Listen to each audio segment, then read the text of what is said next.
तो आपको जानकारी देते हैं मध्य प्रदेश में होने वाले पंचायत चुनाव की। एमपी में पंचायत चुनाव को लेकर सियासी घमासान जारी है। कांग्रेस पर गृह मंत्री नरोत्तम मिश्रा ने हमला बोला है। चुनाव से कांग्रेस भाग रही है, गृह मंत्री ने कहा।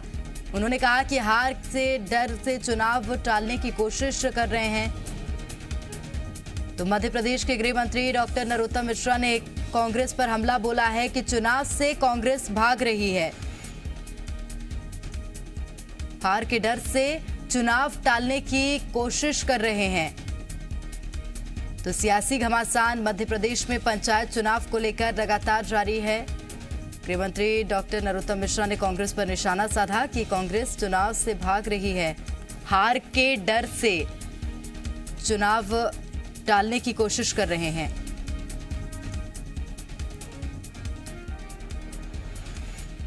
कांग्रेस पलायन कर रही है, कांग्रेस चुनाव से भाग रही है, कांग्रेस के राज्यसभा के सांसद रोकने पर लगे हैं। हमारा कहना है कि डेमोक्रेसी के अंदर सबसे छोटी इकाई पंचायत है और प्रजातंत्र नीचे तक पहुंचे। पहले भी कांग्रेस ने यही किया, संशोधन किया और चुनाव नहीं कराए। तो अभी भी वो चाहते हैं कि चुनाव नहीं हो, क्योंकि हर चुनाव में कांग्रेस हारेगी ये तय है।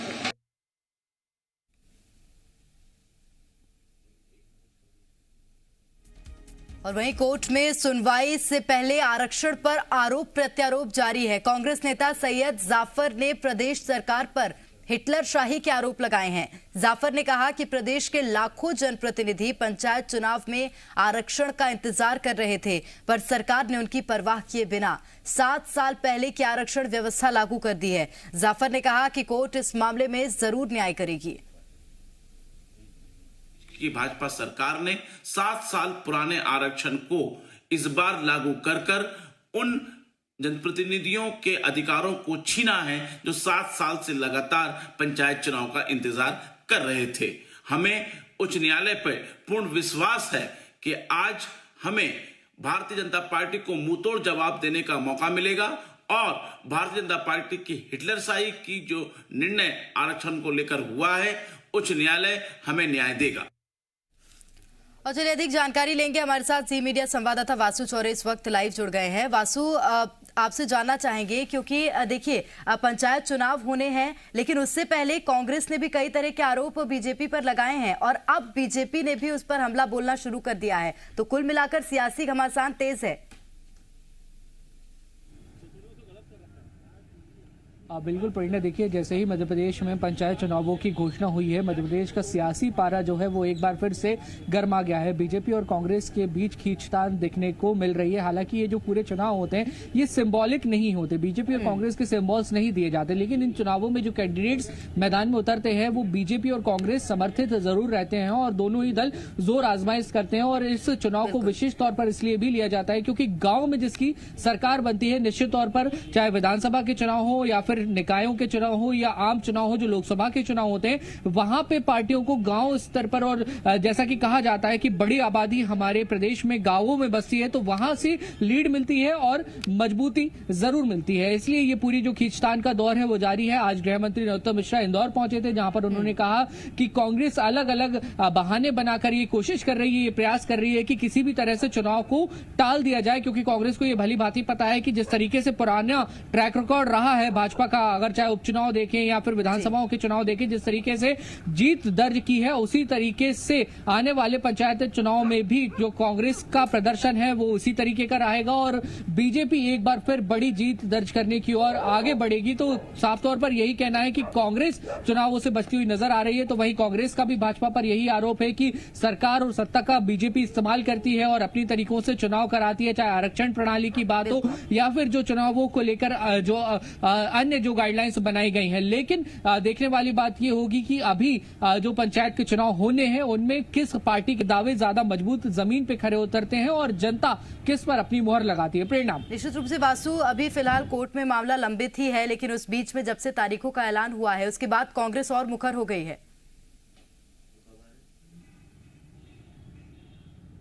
बिल्कुल प्रेरणा, निश्चित तौर पर देखिए कांग्रेस जो है वो और भी ज्यादा मुखर नजर आ रही है। हालांकि कांग्रेस के भीतर ही कंफ्यूजन देखने को मिल रहा है। हमने देखा बीते दिनों जिस तरीके से नेताओं के बयान आए, कोई नेता कहते हैं कि हम चुनाव में जाने की तैयारी कर रहे हैं, कुछ नेताओं का कहना यह होता है कि हम कोर्ट में जाएंगे और आरक्षण की जो पूरी प्रणाली है, जो पूरा सिस्टम है, उसका भी वो लोग विरोध करते हुए नजर आ रहे हैं। लेकिन कांग्रेस की अगर आला कमान की बात की जाए या प्रदेश के बड़े नेताओं की बात की जाए तो ये जरूर साफ है कि कांग्रेस ने भी भीतर खाने जो चुनाव की तैयारियां हैं वो शुरू कर दी हैं। और कांग्रेस के लिए ये चुनाव जो है साख का सवाल है, क्योंकि जिस तरीके से 4 उपचुनाव हुए थे अभी बीते दिनों, उनमें से 3 सीट पे कांग्रेस को हार का सामना करना पड़ा था। और कांग्रेस को अगर एक बार फिर से अपने कार्यकर्ताओं का मोरल बूस्ट करना है, एक बार फिर से जनता के प्रति कांग्रेस का जो विश्वास है वो बढ़ाना है, तो निश्चित तौर पर जो कांग्रेस के समर्थित प्रत्याशी पंचायत चुनावों में उतरेंगे उनका बेहतर प्रदर्शन करना इन चुनावों में बहुत ज्यादा जरूरी है। और कांग्रेस के लिए हम ये कह सकते हैं कि जो विधानसभा के चुनाव अब होंगे या निकाय चुनाव जो होंगे, उनके पहले ये जो है ये एक अग्नि परीक्षा के चुनाव है। और कमलनाथ को भी इन चुनावों की कसौटी पे खरा जरूर उतरना होगा, तभी कांग्रेस का जो कार्यकर्ता है वो एक बार फिर से कॉन्फिडेंस के साथ आने वाले समय में मैदान में उतर सकेगा। वासु, देखिए चुनाव की तारीख अब नजदीक आ ही रही है, आरक्षण प्रक्रिया की जो तारीख है वो भी नजदीक आ ही रही है। ऐसे में क्या माना जाए, क्या कांग्रेस अभी भी कोर्ट का फैसला जो आएगा 2 हफ्ते बाद उसका इंतजार कर रही है, या फिर कांग्रेस मैदान पे जुट गई है और चुनावी मैदान में जो तैयारियां होती हैं वो शुरू कर दी है कांग्रेस ने? बिल्कुल प्रेरणा, देखिए दोनों ही मोर्चे पे कांग्रेस के जो अलग अलग नेता हैं जिन्हें जिम्मेदारी दी गई है। अगर जो कांग्रेस की लीगल सेल की बात करें तो कोर्ट से संबंधित जो मामले हैं वो तमाम नेता देख रहे हैं, चाहे विवेक तनखा की बात हो, जेपी धनोपिया की बात हो, और कांग्रेस की लीगल सेल में जो भी नेता शामिल हैं वो जरूर कांग्रेस पार्टी का जो पक्ष है उसको कोर्ट में मजबूती के साथ रखने की कोशिश कर रहे हैं। लेकिन दूसरी ओर वहीं जो कांग्रेस के रणनीतिकार हैं, चाहे कमलनाथ हो, सज्जन सिंह वर्मा हो, पीसी शर्मा हो, जीतू पटवारी हो, ये तमाम वो नाम है जो पंचायत चुनावों को लेकर लगातार जो बैठकें हैं वो कर रहे हैं। प्रभारियों को जो टास्क हैं वो दिए जा चुके हैं और ऐसे प्रत्याशियों की तलाश भी कांग्रेस ने शुरू कर दी है। फिलहाल जो गाइडलाइंस है उनके अनुसार जो कांग्रेस का किला इन पंचायत चुनावों में लड़ा सकेंगे। और कांग्रेस की कोशिश यह है कि प्रदेश की ज्यादातर जिला पंचायतों पर इस बार कब्जा जमाया जाए, ताकि एक स्ट्रांग मैसेज जनता के बीच भी जाए और विपक्ष के पास भी जाए कि कांग्रेस अब मजबूती के साथ चुनाव में एक बार फिर उतर रही है। और ये बेहद ज्यादा जरूरी भी हो जाता है प्रेरणा, क्योंकि जिस तरीके से हमने बीते चुनावों में देखा कांग्रेस टक्कर तो बहुत अच्छी देती है, लेकिन एक फाइनल स्टेज पे जाकर हम हमारे साथ इस वक्त कांग्रेस नेता हैं कुणाल चौधरी जी, फोन लाइन पर जुड़ गए हैं। कुणाल जी, बहुत स्वागत करती हूँ जी मध्य प्रदेश छत्तीसगढ़ में। जी नमस्कार। कुणाल जी, कैसे देखते हैं जब कोर्ट में मामला लंबित था उस बीच में जो तारीखों का ऐलान हुआ है उसके बाद लगातार मुझे लग रहा है कांग्रेस मुखर हो गई है, आरोप लगाना शुरू कर दिया है कांग्रेस ने? आरोप नहीं, स्पष्ट है देश के लोकतांत्रिक मूल्यों के बचाव के लिए कांग्रेस पार्टी हमेशा ताकत से रखती है और हमेशा लड़ने का काम करती है। और जिस प्रकार से भारतीय जनता पार्टी का स्पष्ट नीति है कि कैसे लोकतांत्रिक मूल्यों का कत्ल करे और कैसे उस लोकतंत्र का कत्ल करके इस मध्य प्रदेश के देश के अंदर लोकतांत्रिक मूल्यों का कत्ल करा जाए। हमने स्पष्ट रूप से जो 2019 के अंदर यहाँ पे आरक्षण हुआ, परिसीमन हुआ, परिसीमन पूरा 20 साल बाद होता है और परिसीमन के बाद जिस प्रकार की स्थितियां है उस प्रकार से मध्य प्रदेश के अंदर लोकतांत्रिक मूल्यों का कत्ल करने के लिए भारतीय जनता पार्टी लगी हुई है।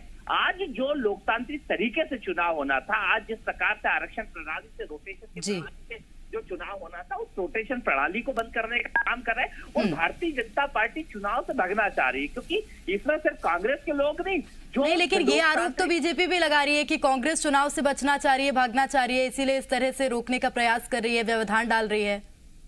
ये व्यवधान है क्या? जनता अगर अपना केस लगाएगी, कोर्ट में केस लगाएगी, क्यों नहीं लगाएगी? आप मतलब ये कह रहे हो कि हम 2014 के परिसीमन और आरक्षण से चुनाव कराएंगे? क्यों 2019 के अंदर जो आरक्षण परिसीमन हुआ, जो संवैधानिक तरीके से वो हुआ, वहां पे आरक्षण हुआ, उस पद्धति को आपने खत्म करके 2014 के आरक्षण से कराना कौन नहीं चाहता? भारतीय जनता पार्टी को मालूम है कि जमानतें जब्त होनी है। जिस प्रकार से किसान को खाद नहीं दे पा रहे हैं, कानून व्यवस्था ध्वस्त है और रोज इनके मंत्री और नेता इसी के ऊपर मुंह चलाने का काम करते हैं। अरे किसान को खाद देने का काम कर नहीं पा रहा हो, किसान। चलिए थोड़ा मुद्दे से नहीं भटकते कुणाल जी, एक और सवाल है मेरा, क्योंकि 28 जनवरी को पहले चरण का चुनाव होना, यानी कि मुझे लग रहा है तारीख आने में ज्यादा समय नहीं रह गया है, तो तैयारियां नहीं करेगी कांग्रेस? अगर कांग्रेस ये कह रही है कि अलोकतांत्रिक तरीका है तो देखिए पूरी तैयारी है, यही तो तैयारी है कि ये खाद नहीं दे पा रहे, हम लड़ रहे हैं। हमने 15 महीने पूरी तरीके से खाद दिया, बीज दिया, पूरी ताकत के साथ। और ठीक है कुणाल जी, मैं यहाँ आपको रोकना चाहूंगी। हमारे साथ लोकेंद्र पाराशर जी बीजेपी से अपना पक्ष रखने के लिए जुड़ गए हैं। पाराशर जी, आपका भी स्वागत करती हूँ। नहीं, नमस्कार, धन्यवाद। पाराशर जी, आरोप तो आप भी जानते ही होंगे, इस बात से अवगत होंगे कि कांग्रेस के आरोप लगा रही है कि अलोकतांत्रिक तरीके से चुनाव कराए जा रहे हैं। नहीं, लोकतंत्र में कांग्रेस का भरोसा कब से हो गया? उनका कहना है जी, लोकतंत्र में संविधान को कुचलने वाले लोग, आपातकाल लगाने वाले लोग, माफिया की सरकार चलाने वाले लोग, हमने नहीं कहा, ये तो इनके ही मंत्री ने कहा कि माफिया सरकार चला रहा है 15 महीने तक। और ये कहते हैं कि चुनाव मत कराओ, उसके खिलाफ याचिकाएं लगा रहे हैं। लोकतंत्र में यदि चुनाव नहीं होंगे तो लोकतंत्र चलेगा कैसे? अब ये डरे हुए हैं। पिछले उपचुनाव में 4 में से 3 चुनाव भारतीय जनता पार्टी जीती, ये डरे हुए हैं। इनको लग रहा है कि भारतीय जनता पार्टी के समर्थक पंचायत चुनाव में जीतेंगे, क्योंकि सिंबल पर चुनाव होता नहीं है, फिर भी इनको डर लग रहा है। तो ये डरे हुए लोग हैं, इसलिए याचिकाएं लगवा रहे हैं। बाकी कोर्ट जो फैसला करेगा उसका हम पालन करेंगे। हम लोग कांग्रेस नहीं है जो सुप्रीम कोर्ट का अपमान करें, चुनाव। ठीक है, डरे हुए हैं इसलिए याचिकाएं लगाई हैं। कुणाल जी, जो इस लोकतंत्र के बचाव में लगे हुए हैं और जो याचिका लगा रहे हैं, ये कांग्रेस बीजेपी से ऊपर उठ के इस संवैधानिक प्रक्रिया के हिस्सा है। और बीजेपी उनको ये करना चाहती है, कांग्रेसी बिल्कुल कांग्रेसी है। इनको किसान को कहता है आंदोलन करता है तो वो कांग्रेसी दिखता है। जो लोकतंत्र में अपना अधिकार मांगता है, खरीदे हुए जनादेश की सरकार बना के इस मध्य प्रदेश के अंदर लोकतंत्र का कुचल के और वो माफिया तंत्र के साथ मिलकर जिस आड़गाठ से सरकार चला रहा है, जनता माकूल जवाब देगी। और ये बैठ के सरकार में बैठ के जो ना तो खाद की, ना बीज की, ना लाइट की जो व्यवस्था नहीं कर पा रहे, इनको पूरा मालूम है कि सूपड़ा साफ होना है पंचायत चुनावों में। और सिर्फ इसी डर से ये पिछले वो लगा के 2014 के ऊपर कर दिया। चाहे 2-2 साल से जो लोग पाराशर जी, पुरानी आरक्षण प्रणाली लागू करने के पीछे कोई विशेष कारण, विशेष तथ्य? नहीं, देखिए, इन्होंने अध्यादेश लाकर जो परिसीमन और ये सब कराया था, वो एक स्वतः संवैधानिक प्रक्रिया है। समयावधि में पूरा नहीं होता तो निरस्त हो जाता है। इसमें भारतीय जनता पार्टी की सरकार क्या करेगी? ये समयबद्ध इन्होंने क्यों नहीं किया पूरा कार्यक्रम? क्यों नहीं चुनाव करवा लिए? जिला पंचायतों के आरक्षण ये कर नहीं पाए थे, तो उस प्रक्रिया को पूरा करना है। अगर इनको चुनाव नहीं कराना है 2 साल 3 साल और, तो फिर सारी प्रक्रिया को दोहराना चाहिए। अगर ऐसा कांग्रेस चाहती है तो इसका मतलब ये डरे हुए हैं। और रही बात ये माफिया की आरोप हम पे लगा रहे हैं, उमंग सिंगार इनके मंत्री थे कैबिनेट के, उन्होंने जो कहा है उसका स्पष्टीकरण न कमलनाथ दे रहे हैं, न दिग्विजय सिंह दे रहे हैं, न कुणाल जी दे रहे हैं। कोई नहीं कह रहे हैं। ये इतना बड़ा कैबिनेट मंत्री ऐसा आरोप कैसे लगा सकता है? जी कुणाल जी, स्पष्ट रूप से इन्हें ये नहीं समझ में आ रहा क्यों नहीं करा पाए चुनाव। इसलिए नहीं करा पाए क्योंकि आपने खरीदे हुए जनादेश की जो माफिया तंत्र ने पैसा दिया था, जो शराब माफिया नकली शराब से लोगों को मार रहा था, इस माफिया ने पैसा लगाया विधायक खरीदे में। जो खनन माफिया, रेत माफिया, जो माफिया तंत्र बीजेपी संरक्षण दे रही है, जो आदिवासियों पर अत्याचार, जो अनाचार, और जो खाद माफिया सबसे बड़ा, कि जो नकली क्या बात होती है, बीजेपी की सरकार आती है और खाद और बीज, खाद की कमी हो जाती है। क्या बात आती है कि यहाँ पे जो कृषि मंत्री कहते हैं वो तुम सोयाबीन बोना छोड़ दो, और खाद बोले किसानों के घर में रखा है और किसानों को डंडे खाने का सोगे। तो ये जो सारी चीजें माफिया तंत्र के साथ बीजेपी खड़ी हुई है और पूरी माफिया। ये तो नरोत्तम मिश्रा जी ने आरोप लगाया था, मुझे लगता है कैबिनेट के अंदर, कि कितना बड़ा पाइप खरीदी में भ्रष्टाचार होता है और कितना बड़ा भ्रष्टाचार ये आज तक बता नहीं पाया। नरोत्तम जी ने बयान दिया था, नहीं दिया था कैबिनेट? ठीक है कुणाल जी, मुद्दे पर रहते हैं जी, मुद्दे पर रहते हैं। और सीधा सा सवाल, अब इस बीच जब मामला लंबित है, चुनाव की तैयारियां कांग्रेस करेगी?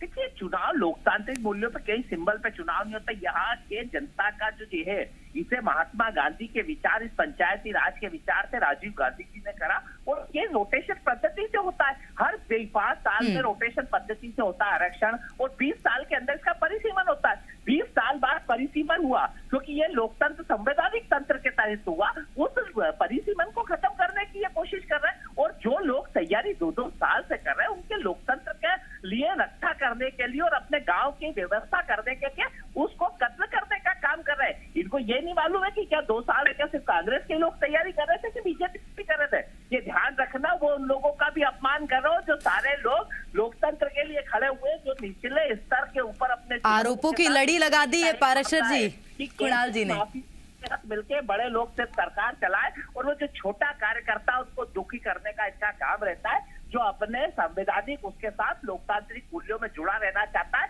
उसका अपमान ये कर रहा है, उसका जवाब वो सारा कार्यकर्ता और जनता इनको देगी। चलिए, तो दोनों ही पार्टियों का ये तथ्य है, मुझे लगता है कि अलोकतांत्रिक बता रहे हैं दोनों ही पार्टियां। बीजेपी का कहना है कि अलोकतांत्रिक तथ्य जो थे वो कांग्रेस की ओर से सामने आए थे। कांग्रेस का कहना है कि अलोकतांत्रिक ढंग से बीजेपी फिलहाल आरक्षण की प्रक्रिया लागू करिए। बहुत शुक्रिया आप दोनों का ही हमारे साथ जुड़ने के लिए, तमाम बातचीत के लिए। और चलिए आगे बढ़ेंगे। पंचायत चुनावों पर राज्य सरकार के अध्यादेश को चुनौती देने वाली याचिकाओं पर मध्य प्रदेश हाईकोर्ट आज अहम सुनवाई करेगा। भोपाल के मनमोहन नायर और नरसिंहपुर के संदीप पटेल ने प्रदेश में 3 चरणों में त्रिस्तरीय पंचायत चुनावों को चुनौती दी है। याचिका में मध्य प्रदेश सरकार की ओर से जारी अध्यादेश को चुनौती दी गई है। अध्यादेश के जरिए कमलनाथ सरकार के समय तय पंचायत चुनाव प्रक्रिया को पलटते हुए पुराने परिसीमन के आधार पर चुनाव कराने की बात कही जा रही है। याचिका में कहा गया है कि मध्य प्रदेश सरकार का अध्यादेश पंचायत चुनाव अधिनियम का उल्लंघन करता है, इस वजह से पंचायत चुनाव रद्द किया जाए। याचिका में यह भी कहा गया है कि पंचायत एक्ट में रोटेशन व्यवस्था का प्रावधान है। पहले की तरह आरक्षण करना पंचायत एक्ट के रोटेशन की व्यवस्था के खिलाफ है। इसके अलावा 2018 में निवाड़ी जिला बना है। बिना सीमांकन किए गए जिले में पंचायत चुनाव नहीं करवाए जा सकते। वहीं राज्य सरकार ने पंचायत राज एवं ग्राम स्वराज अध्यादेश 2021 को मंजूरी दी है। 1 साल से चुनाव नहीं हुए हैं। ऐसी पंचायतों के परिसीमन को निरस्त कर दिया गया है। इन जिला, जनपद और ग्राम पंचायतों में आरक्षण व्यवस्था में फिलहाल कोई बदलाव नहीं होगा। मध्य प्रदेश राज्य निर्वाचन आयोग ने पंचायत चुनावों की तारीख घोषित कर दी है, जिसके मुताबिक 6 जनवरी को पहले चरण, 28 जनवरी को दूसरे चरण और 16 फरवरी 2022 को तीसरे चरण का मतदान होगा। मध्य प्रदेश में निर्वाचन आयोग पंचायत चुनाव की तैयारियों में जुटा हुआ है। आयोग ने जिला स्तर पर स्टैंडिंग कमेटी गठित करने के निर्देश जारी कर दिए हैं। कलेक्टर या जिला निर्वाचन अधिकारी की अध्यक्षता में गठित होने वाली जिला स्तरीय स्टैंडिंग कमेटी में एसपी, सीईओ और निर्वाचन से जुड़े दूसरे अधिकारी शामिल होंगे। इसके साथ ही राष्ट्रीय या राज्य स्तरीय मान्यता प्राप्त दलों के प्रतिनिधियों को भी शामिल किया जा सकता है। इन कमेटियों की बैठक अधिसूचना जारी होने से पहले आयोजित हुई। इसके अलावा कलेक्टर निर्वाचन संबंधी किसी भी महत्वपूर्ण मुद्दे पर चर्चा के लिए कमेटी की बैठक बुला सकते हैं। तो पंचायत चुनाव के लिए राज्य निर्वाचन आयोग ने निर्देश दिए हैं। कलेक्टर की अध्यक्षता में स्टैंडिंग कमेटी बनाने के निर्देश दिए हैं। तो एसपी, सीईओ इसमें शामिल होंगे। मान्यता प्राप्त दलों का प्रतिनिधित्व करने के निर्देश दिए हैं। तो स्टैंडिंग कमेटी बनाई जाएगी। कलेक्टर की अध्यक्षता में जिला स्तर पर ये स्टैंडिंग कमेटी काम करेगी। निर्वाचन से जुड़े अधिकारी इसमें शामिल होंगे और मान्यता प्राप्त दलों के प्रतिनिधि भी इस स्टैंडिंग कमेटी का हिस्सा हो सकते हैं, इसमें शामिल हो सकते हैं।